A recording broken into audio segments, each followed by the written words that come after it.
Lo que yo me voy a referir un poquito es fundamentalmente a lo que son los efectos adversos de los alimentos. Hay muchas clasificaciones, a mí particularmente me gusta esta, que clasifica a los efectos adversos de los alimentos en tóxicos y no tóxicos. Los tóxicos serían aquellos efectos adversos que no dependen del individuo, es decir, cualquier individuo que ingiriera un alimento tóxico va a sufrir un efecto adverso. Por ejemplo, si alguien ingiere un hongo, pretendidamente que no es tóxico, y lo ingiere, va a sufrir el efecto tóxico, pero no depende de la persona. Cualquier persona que ingiera ese hongo va a tener el efecto. Lo mismo que si ustedes deciden viajar al Japón y quieren deleitarse con un pez globo o un pez fugu, y el cocinero no está bien entrenado y no le saca la glándula que tiene de tóxica, van a morir. Pero cualquiera que se coma ese pez va a morir, no depende del individuo, porque son efectos tóxicos directos. Sin embargo, hay otros efectos adversos de los alimentos que sí dependen del individuo. Es decir, el individuo tiene alguna predisposición de algún tipo, como vamos a ver, y por lo tanto, ingiriendo alimentos que son comunes, unos van a sufrir el efecto adverso y otros no. Y estos se dividen en dos categorías importantes, que son las intolerancias y las alergias. ¿Qué diferencia tienen? Bueno, las intolerancias, fundamentalmente, la importancia que tienen es que no son inmunomediadas, ¿verdad? Son alimentos de consumo natural, pero que contienen, por ejemplo, productos con acción farmacológica. Por ejemplo, la cafeína. Hay en el café, en el té, en nuestra tierra que tomamos mucho mate, en las bebidas cola. Y ustedes van a ver que hay personas que toman grandes cantidades de café, grandes cantidades de Coca-Cola y no sufren ningún efecto adverso. Sin embargo, otras pueden sufrir palpitaciones, taquicardia, temblores, insomnios. Mucha gente en nuestro país dice, yo de tarde no tomo mate porque después no pego un ojo en toda la noche. Porque sufren el efecto adverso, pero porque ellos tienen una predisposición. Estas sí dependen del individuo. O, por ejemplo, alimentos que tienen aminas vasoactivas, histaminas, tiraminas, serotonina, etc. Por ejemplo, en el vino, en la cerveza, en algunos quesos, en algunos enlatados. Hay personas que ustedes van a ver que dicen, yo no tomo vino blanco porque a mí me da dolor de cabeza. Sin embargo, hay otros que se toman 4 o 5 botellas de vino blanco y no les duele nada. Y eso es porque tienen una predisposición a algunos de estos elementos que yo le digo, por ejemplo, los sulfitos, que son estabilizantes, y ellos sí rápidamente sufren el efecto adverso. Y lo más común es cuando la persona tiene algún déficit enzimático, ya sea que tiene, por ejemplo, defectos de fructosa, de aldolasa o de lactasa, y ahí van a sufrir un efecto adverso debido a que no tienen la enzima, ya sea transitoria o definitiva. Nacen sin la enzima o por alguna patología tienen una deficiencia de esa enzima transitoria. Entonces les presento este caso clínico, que es una paciente un paciente de sexo masculino, 1 año y 6 meses, que tiene fiebre, aumento de la frecuencia de las deposiciones, 6 por día, líquidas y semilíquidas. Consulta, se le indica un aumento de líquidos, agua de arroz, dieta pobre en fibras. En la evolución, la madre nota algunas estrías de sangre, escasas, por lo que reconsulta y se le indica igual tratamiento, sustituyendo estos líquidos como el agua de arroz por suero de rehidratación oral. Dado que la evolución se mantiene la sangre, se le indica citromicina, una dosis cada 5 días, con mejoría del cuadro clínico. Pero la paciente mantiene distensión abdominal, dolor abdominal, algunos ruidos hidroaéreos y alguna deposición líquida explosiva. Entonces, ¿qué es lo que está ocurriendo aquí? Ustedes saben que seguramente esta paciente tenía una diarrea, un germen enteroinvasor por la presencia de sangre. Y eso lo que provoca es una destrucción importante del ribete en cepillo, que es donde se encuentra la enzima lactasa, es la más superficial. Entonces recuerdan que la presencia de lactosa es lo que estimula la producción de lactasa, y esta enzima está bien superficial en el ribete en cepillo. Existe una hipolactasia fisiológica del recién nacido. Muchos le atribuyen a que las materias del niño son más blandas y más líquidas porque tienen cierta intolerancia fisiológica a la lactosa, o por una hiperproliferación bacteriana, o aquellos niños que son muy raros que no tienen nada de lactasa, o por un déficit transitorio justamente como una diarrea por un germen entero invasor. Eso va a dar una clínica que la acabamos de ver: distensión abdominal, presencia de gases, alguna deposición explosiva, dolor abdominal. ¿Y esto por qué va a estar dado? Porque si ustedes recuerdan, la lactosa es un disacárido que necesita de la lactasa para hidrolizarse en galactosa y glucosa, y de esa manera sí puede ser absorbida. Si no hay lactasa, no se hidroliza y la lactosa no se puede absorber. Se mantiene en el intestino, va a tener una función osmótica, de manera que atrae agua hacia el intestino, pero además cuando llega al colon, la microbiota intestinal va a fermentar a esta lactosa que llega aquí, generando aquellos ácidos de cadena cortos, de cadena corta, que nosotros los absorbemos, pero también van a generar gas, sobre todo las arqueas que yo les mencionaba cuando hablé de microbiota, y por lo tanto va a dar esa clínica. Pero como ustedes ven, todo esto ocurre en la luz del intestino, no hay ningún efecto inmunológico mediado, por lo tanto no existe la alergia a la lactosa, término que parecería que no hemos podido desterrar, porque en los propios pases que nos mandan muchos colegas a los gastroenterólogos nos ponen alergia a la lactosa. Bueno, la alergia a la lactosa no existe porque no hay un mecanismo inmunológico involucrado. ¿Cómo podemos hacer diagnóstico de intolerancia a la lactosa? Bueno, la mayor parte de los diagnósticos son clínicos. Lo sospechamos, como en el caso clínico que les mostramos, porque tuvo un germen entero invasor, suponemos que se barrió la lactosa. Podemos dar una leche pobre en lactosa o totalmente libre de lactosa, o hacer esta prueba, la prueba de Fehling, o el test del hidrógeno aspirado, que es el gol estándar para el diagnóstico de la intolerancia a la lactosa. Les digo para que los conozcan, los pueden hacer, pero generalmente es de diagnóstico clínico, se retira la lactosa de la dieta y generalmente estos pacientes marchan bien. Estos son los preparados que pueden utilizar, ¿verdad? Hay muchas marcas. Yo no dije nada de mis conflictos de intereses, pero no tengo ninguno, ni para las charlas que di antes, ni la que tengo ahora, así que estos les muestro los que hay en mi país, aquí supongo que también hay, o se puede utilizar directamente la lactasa, sustituyendo a la que no tenemos en el ribete en cepillo de nuestro intestino. Les presento otra historia ahora. Es un paciente de 3 meses sin antecedentes perinatales a destacar, solamente tiene antecedente familiar que tiene un padre asmático y un hermano de 4 años con dermatitis atópica, alimentado a pecho exclusivo, pero la madre comienza a trabajar, el pecho no le alcanza y el pediatra le indica una leche modificada NAN 1, cualquiera que ustedes puedan ver. 20 días después, la madre nota unas estrías de sangre en el pañal y consulta. Bueno, ¿qué es lo que tiene este niño? Vamos a verlo. Pero la definición de alergia ven que es bastante diferente a lo que estuvimos hablando de las intolerancias. Aquí sí es una reacción adversa a una proteína de un alimento que es inmunológicamente mediada y reproducible. Es decir, dos conceptos muy importantes. En primer lugar, que tiene que haber una proteína. Cuando hablamos de intolerancia a la lactosa, lo que hay es un glúcido. Los glúcidos no dan alergia, no producen, no desencadenan una reacción inmunológica. Las que la desencadenan son las proteínas o subproductos, como son los péptidos, ¿verdad?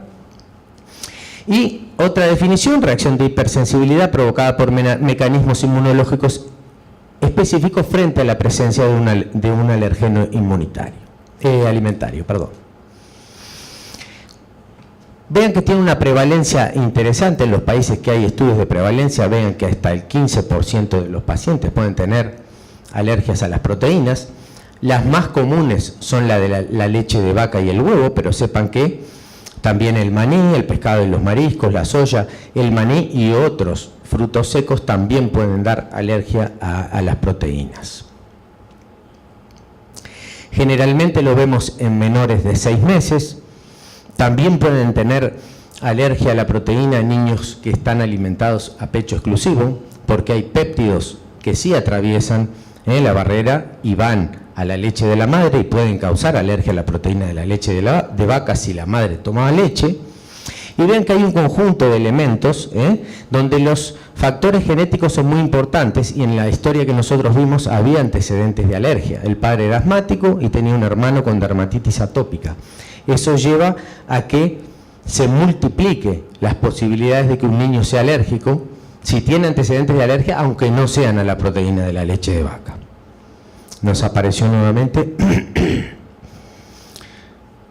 Ahí está.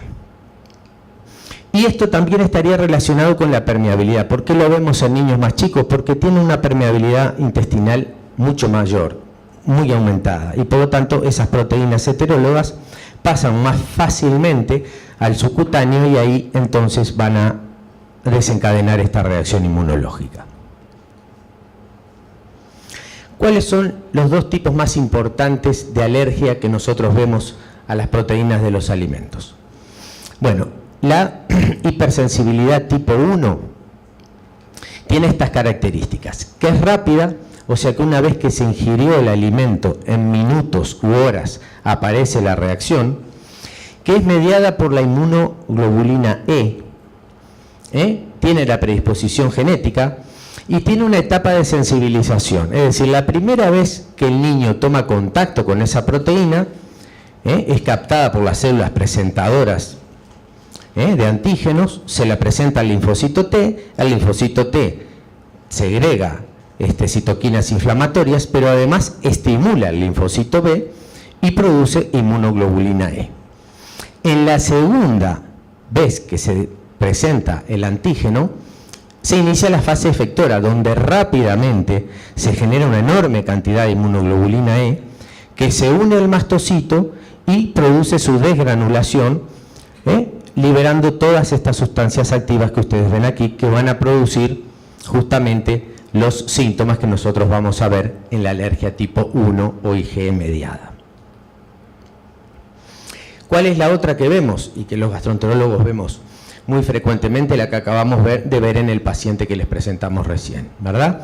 Esta hipersensibilidad, a diferencia de la tipo 1, que es humoral y que va a terminar con la producción de inmunoglobulina E, es una alergia que es celular, es decir, va a estar mediada por los linfocitos TH1. Aquí no hay producción de anticuerpos, sino que son los propios linfocitos TH los que producen esta enfermedad.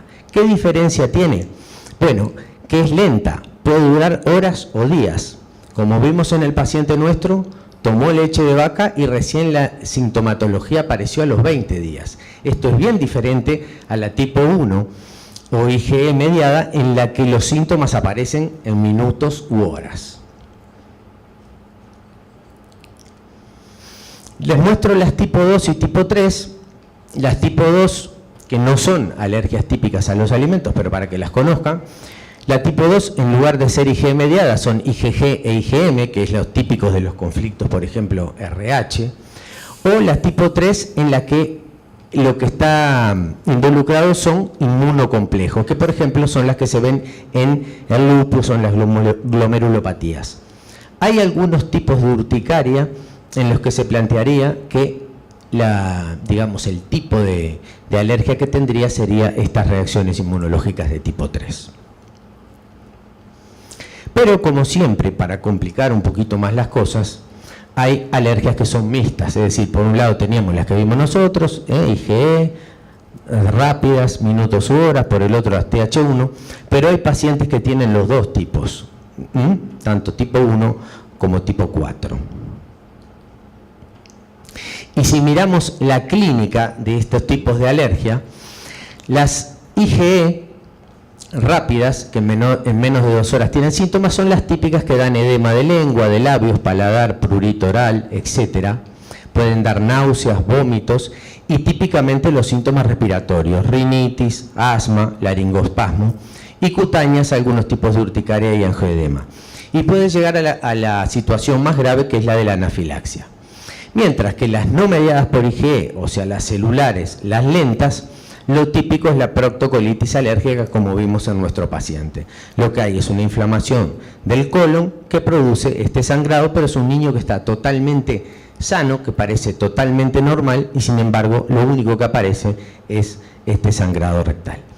Y en las mixtas son estas patologías que estamos viendo más en los tiempos modernos, como la gastroenteritis eosinofílica, las esofagitis eosinofílicas, los síndromes de enterocolitis producidos por proteínas, y son patologías que se ven más asociadas a la dermatitis y al asma. Bueno, ¿cómo hacemos el diagnóstico?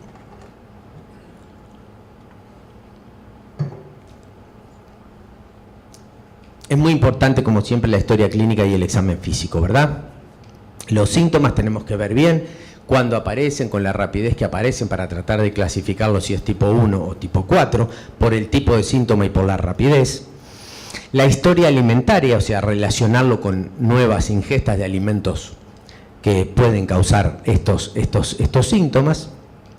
Como yo les dije, los antecedentes personales y familiares son muy importantes, como tenía nuestro paciente, el hermano alérgico y su papá alérgico, y ver si recibió algún tratamiento medicamentoso.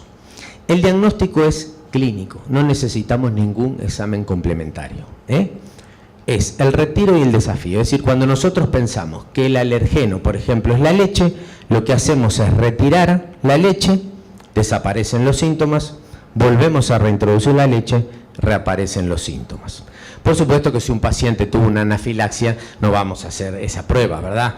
Si no le vamos a dar de nuevo la leche a ver si se hace otra anafilaxia. También tenemos los prick test y los RAS test, que vamos a ver que son de mucho menor utilidad que la prueba que es el gol estándar, es el retiro y el desafío. ¿Cómo lo hacemos? Bueno, el test generalmente nosotros lo hacemos abierto, ¿verdad? Pero se puede hacer a doble ciego, que sería el gol estándar y el que se debería utilizar para los estudios de investigación. Pero nosotros lo hacemos abierto, le quitamos la leche, mejora, le volvemos a colocar la leche, vuelven los síntomas y terminamos el diagnóstico allí. ¿Dónde realizarlo? Bueno, el gran problema con si es una sintomatología moderada o grave, en la grave tratamos de evitar. Si retiramos el alergeno y no aparece nada, lo dejamos ahí. En las moderadas hay mucha gente que lo que plantea es internar al paciente y hacerlo vigilado. Bueno, me desperté un poco más ahora. Bueno, vamos al tratamiento. Por supuesto que si es un síndrome anafiláctico, vamos a tener tratamiento no solo dietético, preventivo, etcétera, sino vamos a tener tratamiento farmacológico. Pero si el paciente estaba alimentado a pecho, lo que vamos a hacer es la dieta de exclusión a la madre, ¿verdad? Y a veces, en algunos casos graves donde no tenemos suerte, a veces tenemos que retirar el pecho de la madre. Si está alimentado a fórmula, vamos a elegir una fórmula sustituta hipoalergénica, que ahora vamos a ver cuáles son, y la potencialidad del alergénico. ¿Cómo vamos a elegir la fórmula? Bueno, de acuerdo a su composición, de acuerdo a su costo, lamentablemente de acuerdo a su disponibilidad, porque a veces nosotros queremos utilizar una fórmula y en el lugar donde trabajamos no está, por la aceptación del niño, porque a veces los niños no toleran determinadas fórmulas, y como siempre el objetivo va a ser que el crecimiento y el desarrollo sean óptimos. Si ustedes recuerdan cómo se clasifican las fórmulas, nosotros vamos a utilizar fórmulas básicamente de leche de vaca o alguna fórmula de soya. Entonces, las poliméricas son las que tienen la proteína intacta, que son las que utilizamos habitualmente para como leches modificadas, NAN1, etc. Las oligoméricas son las que tienen hidrolizada la proteína, es decir, está cortada en secuencias de péptidos. Y tenemos dos tipos fundamentales. Los hidrolizados parciales, que tienen el peso molecular de estos péptidos menores de 5.000 Dalton, y los hidrolizados extensos, que son menores de 3.000 Dalton, y algunos exigen, para nombrarlo así, que tengan menos de 1.000 Dalton. Y luego las que serían esenciales, ¿verdad? Perdón, las que son de aminoácidos, donde la cadena está totalmente cortada, tenemos libres los aminoácidos. Como ustedes ven, a medida que nosotros vamos hidrolizando la proteína, la alergenicidad va bajando. Por lo tanto, cuando nosotros tenemos un paciente que va a tener una alergia leve o moderada, vamos a utilizar un hidrolizado extenso de proteínas. En mi país están el Altera, el Alfare y el Nutrilon Pepti Junior. No sé cuáles son las fórmulas que tienen aquí, pero las tienen que elegir por lo que yo les dije. Por lo menos el peso molecular de los péptidos que tenga tiene que ser menos de 3000 o de 1000 Dalton. Y en los pacientes donde tenemos fallo, es decir, no logramos mejorarlo con un hidrolizado extenso o se presenta con un cuadro grave de inicio, por ejemplo una anafilaxia o una pérdida proteica muy importante o un sangrado grave, porque la rectorragia que tuvo nuestro niño fue de estrías de sangre, pero tengan en cuenta que hay pacientes con alergia a la proteína de la leche de vaca que tienen sangrados importantes e incluso con anemia. O una enteropatía perdedora de proteínas. Hemos tenido algunos niños internados en el CTI, y lo que tienen es una alergia a la proteína de la leche de vaca. En esto vamos a elegir la fórmula de aminoácidos, que generalmente son sintéticas, y como ven, esta la toleran el 90 al 95% de los niños, y las fórmulas de aminoácidos la toleran prácticamente el 100% de los niños. ¿Qué hay de los preparados de soya? Bueno, no están recomendados en menores de 6 meses, por los filatos y por las isoflavonas. ¿Qué es lo que pasa? Que en muchas instituciones no les brindan los hidrolizados extensos de proteína, entonces niños mayores de 6 meses podría intentarse utilizar alguna de estas fórmulas en base a proteína, es decir, sustituimos la proteína de la leche por una proteína de soya. Mayores de 6 meses, donde no hay disponibilidad, o también son útiles en las tan modernas familias vegetarianas que no aceptan hidrolizados de proteína de vaca y uno tiene que buscar un sustituto. Podemos utilizar estas fórmulas. Recuerden que en las no IgE mediadas tienen un alto porcentaje la soya de alergias cruzadas, por lo tanto para ese tipo de alergia no son tan útiles, tienen hasta un 40% de alergia cruzada. ¿Qué hay de otras fórmulas? Bueno, las llamadas, primero las leches de otros mamíferos. En mi país estuvo muy de moda utilizar en las alergias de leche de cabra. Pero hay otras, de yegua, de camello. Parecería que la leche de camello es la más parecida a la leche de la madre, sin querer ofender a nadie de los presentes, pero parecería que es la más parecida. No están recomendadas porque las propiedades de sus proteínas, o sea, si ustedes recuerdan que son los péptidos de la hidrólisis de la leche, cuando se hidrolizan las cadenas las secuencias aminosídicas son muy parecidas entre todos los mamíferos, o sea que después que cortamos la proteína, las secuencias son muy parecidas y por lo tanto tienen mucha alergia cruzada. Por lo tanto no son recomendadas para el tratamiento de la alergia las leches de otros mamíferos. Y después hay también una serie de leches que se les llama leches, pero que en realidad no son leches y no están recomendadas, como las leches de arroz, de coco, de almendra, de soya, etcétera, porque no tienen propiedades nutricionales, es decir, no tienen proteínas de alto valor, no tienen aminoácidos esenciales.